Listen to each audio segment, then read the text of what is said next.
సంతృప్తిగా ఉండనిమ్ము. నీ కోరిక ఏమైతే ఉన్నాయి, నీ కోరికలు ఇష్టం చొప్పున, నీ దృష్టి యొక్క ఇష్టం చొప్పున ప్రవర్తింపము.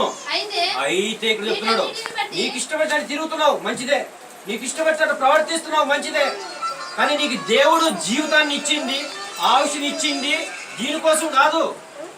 దేవుని గురించి ఏదో ఒక రోజు తెలుసుకొని దేవుని కొరకు బ్రతకతావని దేవుడు నీకు చక్కటి జీవితాన్ని ఇచ్చాడు.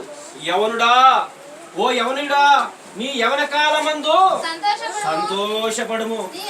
నీ యవన కాలమందు నీ హృదయం ఎలాంటిదంట? మోసకరమైన వ్యాధి కలిదని రాయబడింది ఇర్మీయా గ్రంథంలో. నీ హృదయం ఎలాంటిదంట? మన హృదయ తలంపులు, మన ఊహలు అన్నీ కూడా వ్యర్థమైనవి. కాబట్టి ఇలాంటి హృదయాన్ని దేవుడు చెప్తున్నాడు, నీ హృదయమందు సంతోషపడము,